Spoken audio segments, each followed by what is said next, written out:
And we're on.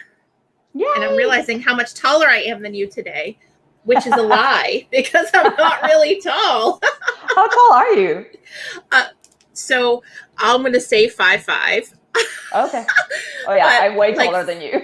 5'4" and like a half maybe. And of course I'm getting older, so I think I'm already just like a little bit shorter than I was in my 20s. Right. But yeah. I'm like 5'9", so. Yeah, you tower over me. But so it's now the I'm just Viking probably... and Highland blood.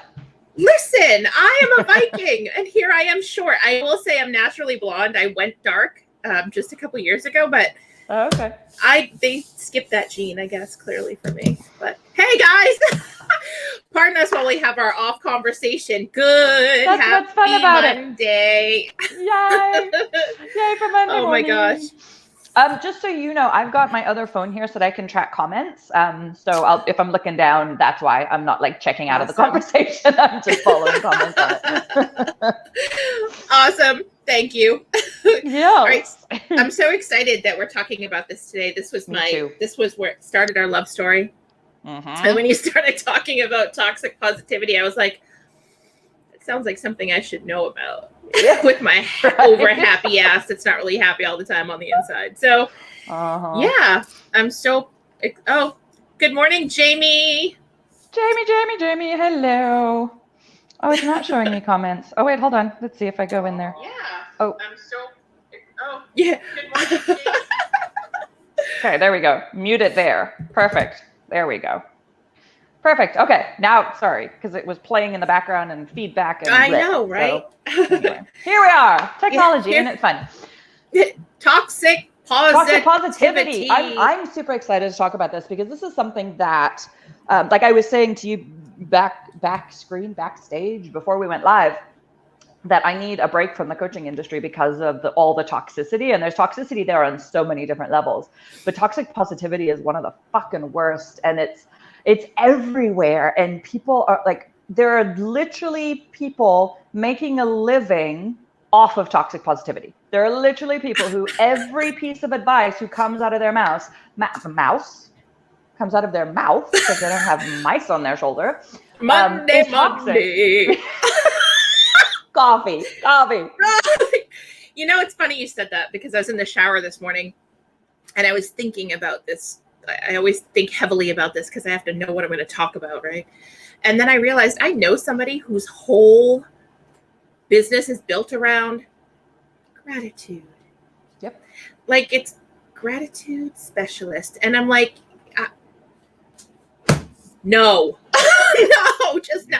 Yes, be grateful. Yes, absolutely be grateful. But you can't spend every waking moment focused on the pressure of being grateful for everything, because then you can never work on the shit that's inside that's not happy, that's keeping you stuck.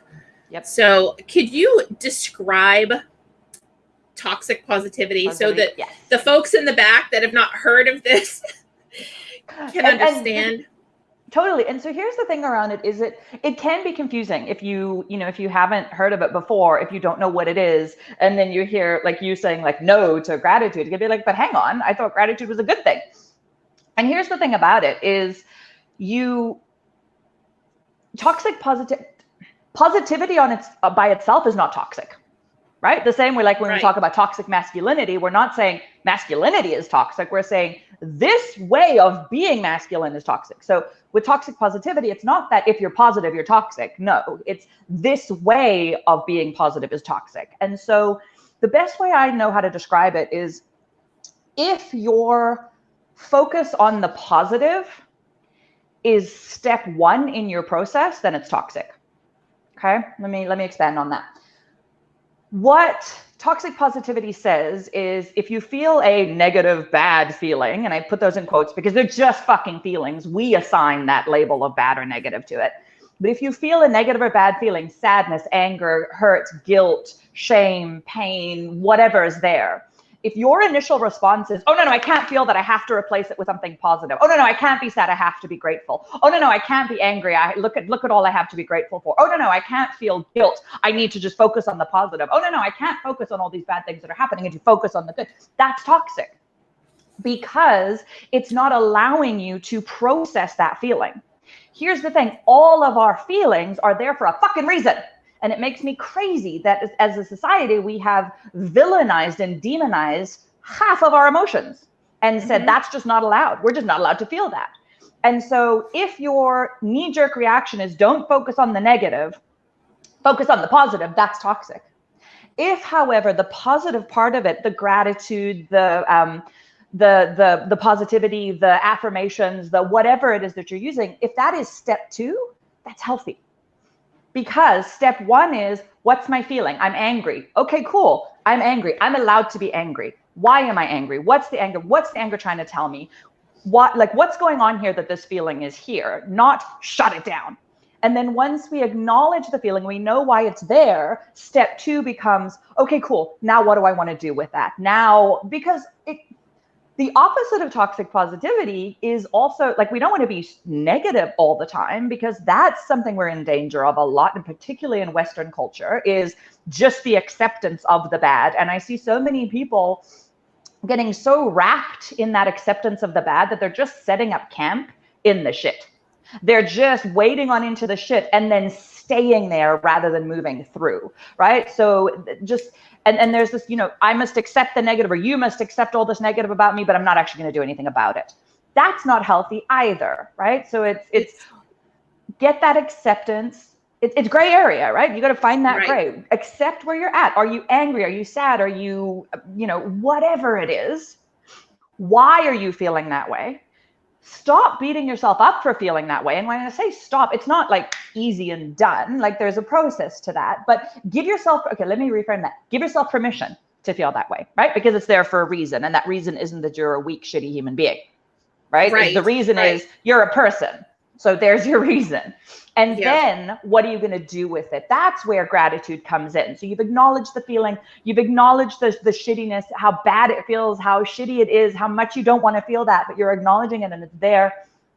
And now I'm going to use gratitude as a tool to move me through that, or to remind myself of everything that I do have, or to, help my perspective shift a little bit. Because when we do, in a healthy way, focus on the positive thing and look at it, it changes our behavior, right? If we're always focusing on what's going wrong, we miss so many opportunities because we just don't see them, because our focus is on everything that's going wrong. So we do want to be able to open ourselves up to all of the positive stuff that's out there, but we can't do that if we're shoving down our negative feelings and saying, I'm just not allowed to ever feel that. Well, and it's a societal issue. We have the turn that frown, over here, we've got the turn that frown upside down. And then over here, just like you said, it's that, well, it is what it is. Well, no, it is what it is until that's not, it isn't. And you have to do the work to do that. But I was having a conversation with somebody in my family not too long ago, just last week. And she was telling me about something, she was in pain. There's something, she deals with a chronic pain issue. And she said, but it's not cancer. And I said, well, whoa. You're right. It's not cancer, and that's great. But sit for a minute in the fact that you're pissed and it's unfair. It is unfair that you have to deal with chronic pain every single day. And that's hard. And it's okay. There's nothing wrong. You're not a whiner. If for a moment you're like, this is really fucking hard and I don't like this feeling and I'm tired of it. You don't have to find someone else's worst story to just show. No. And I think, especially with women, we do that a lot. I have this going on with my kids, but at least they're healthy. Like, I hear that so many times, at least they're healthy.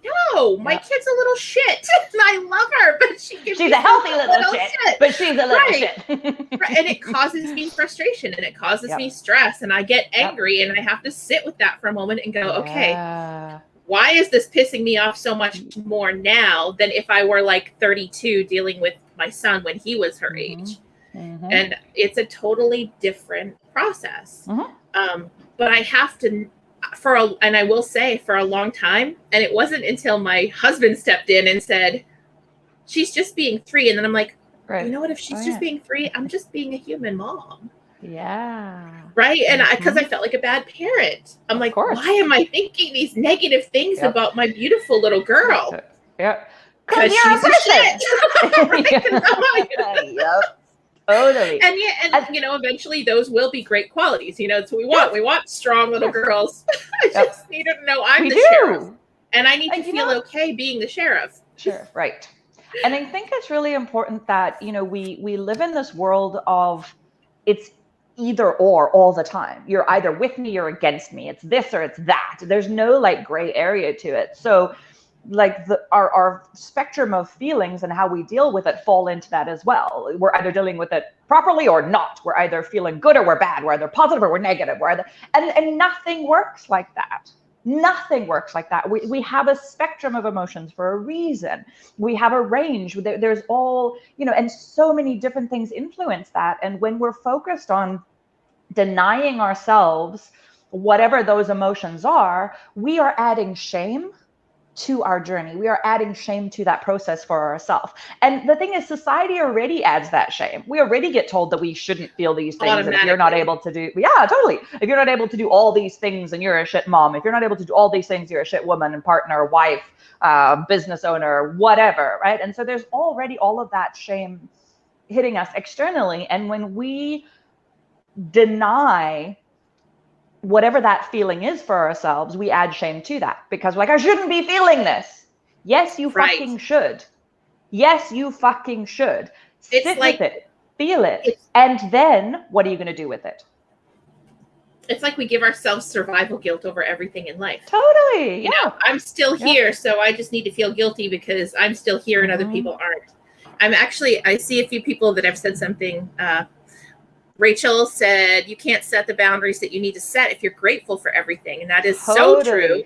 Right. And then Marianne said to acknowledge it, deal with it, and then move forward.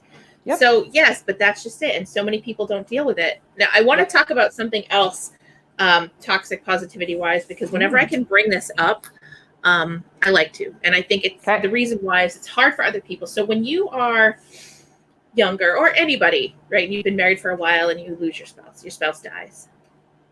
So you've lost your spouse and your future, it's gone. Like all of a sudden you're standing there and now everything you've planned for the future is now completely gone. You have to rebuild everything and you can't even wrap your head around that.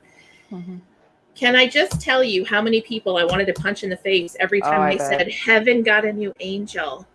Bitch, it wasn't your angel to give. He's in a better place. All those things may very well be true, but stop telling people that are grieving the toxic positivity bullshit because you're telling them that they're not allowed to feel the hell that they're going through. And I've seen it. I've had a friend lose a spouse and I watched her the same things, people posting and of course people posted on your Facebook and it's so much pressure. It's like society doesn't want you to feel it either. You're not allowed to bring everyone down. And here's why, because we are conditioned to not be able to sit with our feelings, right? Most of us, unless we dig in and we do our own really hard work, external of our systems, because it's not built into our systems, we are actually taught to avoid our feelings and not be able to deal with them. And so very few people have the capacity, the skills, the ability to sit with someone else in pain, because we can't even sit with ourselves in pain. So how are we going to sit with somebody else in pain, right? And so the knee-jerk reaction is, oh dear God, you just need to stop because I can't deal with how you feel. Right. So, it's everywhere. Like you're talking about that God has a new angel now. Heaven has a new angel now. Everything happens for a reason. Don't cry. Don't be sad. Now, here's the thing. I genuinely believe everything happens for a reason. I genuinely believe that. Do I need to hear that when I'm in the middle of grief? No. Absolutely Fuck not. off with that bullshit. Right. Like, let me do my processing and then I will get back to that point. Things like don't cry, don't be sad, don't be scared. Here's a tissue. And it's like, okay, if you cannot sit with me in my pain, then you need to fuck right off.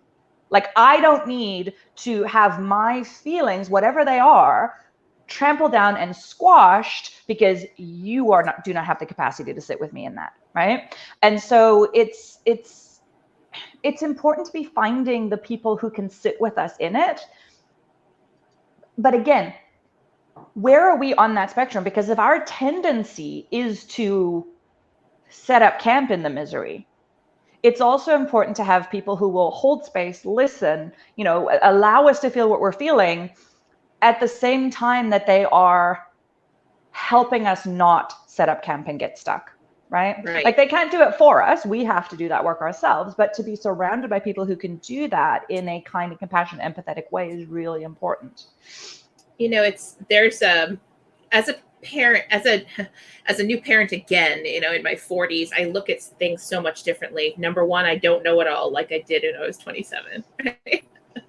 So I seek out answers, and in my search for, I will be the first to admit, at 42, having a child, she's spoiled. She's spoiled because we both work from home. She's spoiled because she has a teenage brother who thinks she's just like a little doll. What that means is she also does a lot of whining and crying. And there's some of the whining and crying where we have to, we end up having to put her sit and be quiet, like her quiet, not she has to be quiet, but be in a quiet space. But then the other thing I've learned, and if we could do this for each other, is that when she's really flipping out over something that to her is a big deal, something to her is really bothering her. And it's not just pitching a fit. It's no, I can't do this thing right now because I'm really tired and I'm hungry, but I don't know how to express that. Right. And I watched this video where you just hold your child and you just reaffirm things like, it's going to be okay. I know that it's difficult right now. I understand. I was just doing this last night at like 12:30 in the morning. And I get like this when I'm really tired. Sometimes when I'm hungry, I also feel like this, and it's okay to feel like this. Just allow breathe. them to feel their feelings. Yes. Yeah. And if we could do that for each other, how amazing would that be? Instead of, oh, don't cry. Don't cry. Don't cry. No, go ahead, cry. It's almost like dealing with people that have depression and anxiety, and I do get anxiety attacks, and my teenage son gets them. I mean, this is very real. We're in the land of COVID. And now, what we know for each other is it's not, oh, you just need to calm down. You need to, it's not that bad. That's not what you say. It's, this moment's going to pass. Yeah. It seems really hard right now. And this sucks. But I'm going to sit with you. Breathe. While it sucks. Yes. And you get past that moment. But there's just so many people that want to tell you to not have that moment. And it's not fair. It's not fair. And it wasn't until this year I've started saying, that whole live, love, laugh thing. Just go away. Like I'm happy and positive, but when I have a shitty day, I'm going to have a shitty day. And guess what? I'm not going to be all rainbows and unicorns. You're going to get me exactly how I am. And I'm not going to feel guilty anymore. And that's so powerful because, and especially like when we look at toxic positivity in ourselves, it's fucking everywhere, right? It's in our family relationships, in our friendships, in our businesses. But I want to talk particularly about when we are hiring a coach to work with us. We have to be so mindful and so aware, right? Deep breaths there. We have to be so mindful about what kind of stuff is going on there because we are trusting someone, not just with the money that we're spending with them, but with ourselves, with our businesses, with our mental health, with all of our feelings, with all of our shit. We are trusting someone. And I see it all the time in the coaching industry, like, well, just don't be afraid. Like, just you got to master that fear. And it's like, okay, that's a lifelong fucking process, right? It's not like, it's like the equivalent of saying to someone, calm down. Never in the history of anything has being told to calm down ever fucking worked. And it's the same with like, don't be afraid, right? Ever. It's the same with like, don't be afraid, because then we internalize the message that there's something wrong with us. There's something wrong with feeling fear. There's something, we are broken, we are more. And then that feeds imposter syndrome, and that feeds procrastination, and that it hinders results. Whereas if you're working with someone whose response is, yeah, you're afraid, it's fucking scary. Cool, let's learn how to function with the fear. That is what it's all about, because here's the thing that I find, and it's part of this toxic positivity culture. People's expectations are that I'll do this work, I'll put the work in because the end goal is going to be, I'm never going to feel bad again. I'm never going to be afraid again. It's never going to be hard again. I'm never going to, feel sad or mad or guilty. Like if I do my work, I'm going to get to a place where I just feel good all the time. That is not possible. It is completely impossible, because if you don't feel bad, how the fuck do you know what good feels like? Good means nothing if you don't have anything to compare it to. Well, and it's those bad feelings that make you do the work. It's those bad feelings that are bringing to your conscious attention that there's shit you haven't worked through. There's a problem. That there's things there's work that needs to be done that you're not doing. Yep. And if you keep feeling that same bad, then there's something that, you're procrastinating dealing with. It's that. Yeah, absolutely. Because like the all of our emotions are benevolent. They're all trying to help us. Anger is trying to help us. Fear is trying to help us. Anxiety is trying to help us. Right? It's not doing it in the way we'd like it to. It's maybe not actually helpful in the moment, but the reason it exists is for our benefit. And so if we demonize that and we don't look at it and we just ignore it or stuff it down or refuse or wait until we're not afraid to do things, or you're going to die before that happens, because no human being on the planet ever stops feeling afraid. That, whole be fearless. I hate the word fearless. And the reason why is it goes all the way back to like cavemen and Vikings, and that fear is your sixth sense that you need to be paying attention. Fear is your protector. So it's not about being fearless. It's about doing it scared. Because when you're scared, you have heightened senses, you have heightened awareness. So you're paying closer attention. So do it scared. And I do like the word brave, because brave still says you're afraid. Going in there and you're doing it, but you are afraid, and it's okay to be afraid. Yes, because you can only be brave when you're afraid. You can't be brave without fear, right? So yes, absolutely. And the whole like the fearless thing and it creates, that's part of the toxic masculinity culture, is men get told they shouldn't be afraid. They're weak if they're afraid. No, men are human beings too. They're also allowed to feel these things, right? So trying to deny ourselves any of those feelings. But one of the things I want to touch on when you said, do it scared. Yes, I love that. And that's what my clients learn. Like Jamie says, let's learn how to function with the fear. Learn how to function within it. Do it scared. But here's where this fucks with people sometimes, is when they aren't used to processing the fear, when they aren't used to sitting with the fear, when they don't know and they don't have the skills, because who fucking taught them? Like, where do we don't learn this shit at home or at school or anywhere, right? When you haven't been taught how to do that, we can make decisions that don't serve us well when we're allowing fear to make the decision, right? So feeling the fear and processing through that and doing things scared is not the same thing as fear making all your decisions. Right? Absolutely. Because when fear makes our decisions, we don't make good decisions. We don't, right? Because we're not operating from the part of our brain that's thinking logically, right? We're operating from a complete survival instinct place, which doesn't make very rational decisions a lot of the time. So it's not. And when you apply that to business, you're literally fucking yourself and your business. Yep. And your clients.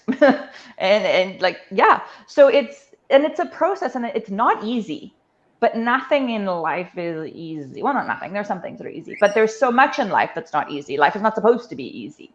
And so, when it comes to fear, and it's not just fear, it's anger and guilt and, all of those emotions. We don't want, the analogy that really helped me with this as I was learning all of this was, if I picture myself in a car with all of my feelings, they can all be there.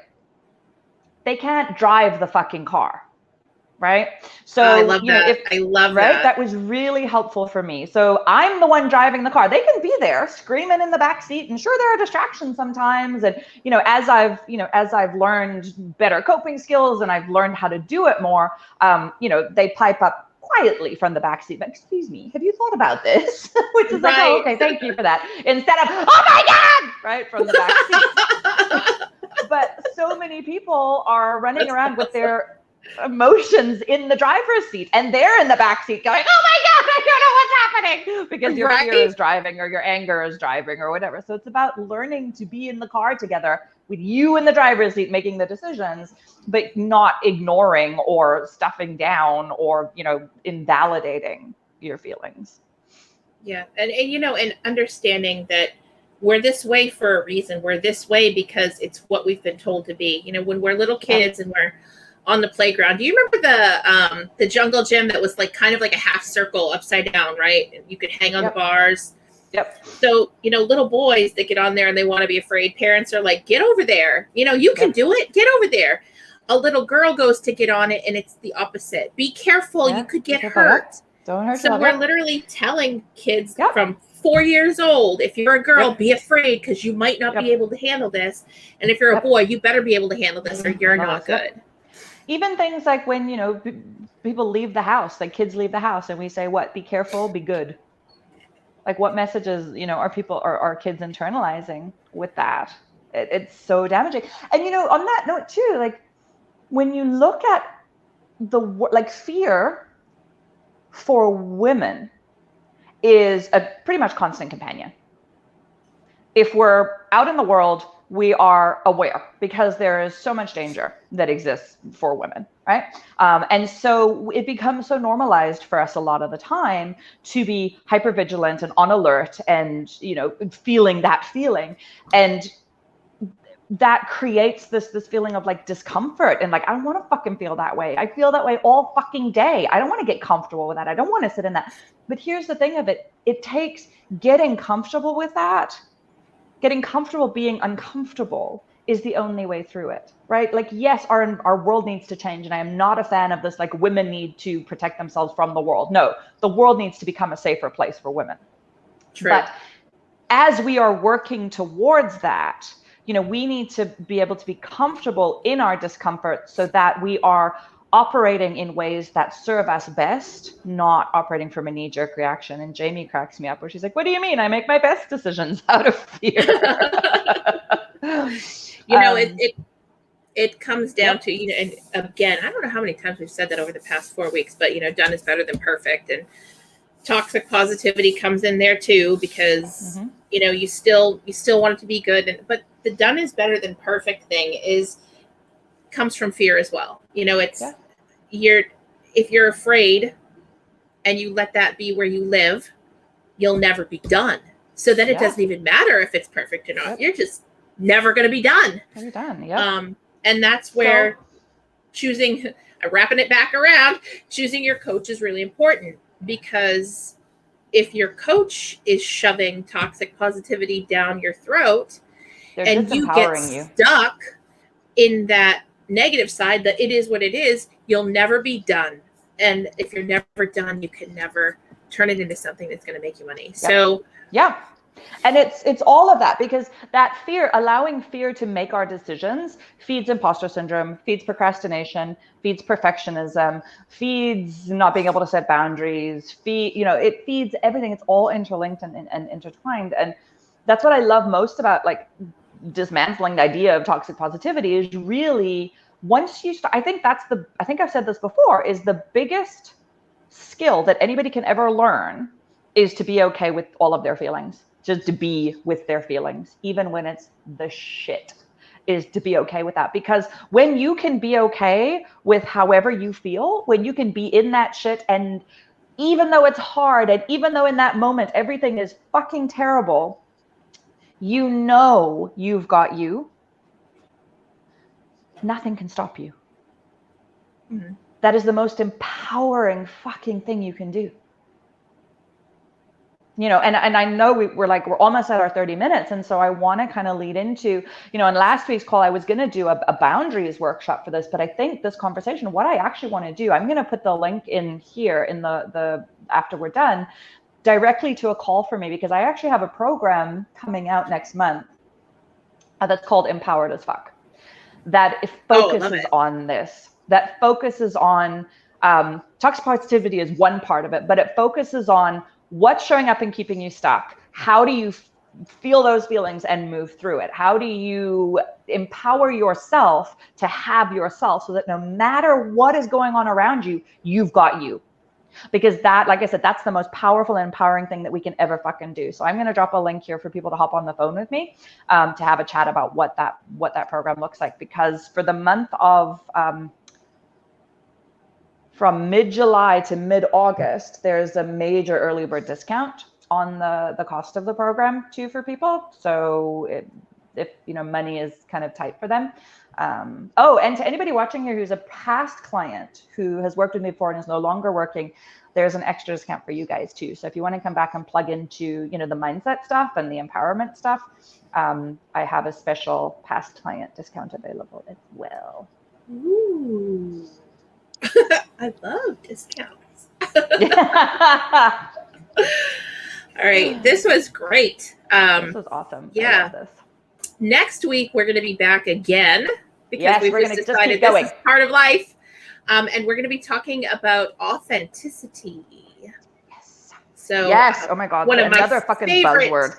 Yeah. It's one of my favorite things in the whole world is authenticity. And what does it really mean? What does it really mean? And what can it do for you? And what can it do for your business? So love it. I'm excited for that. Thank you all this morning for being on with us. Jamie, Hillary, Marianne, Rachel, we love you guys and appreciate you. Thank you. Have a great rest of your week, and I will see you later.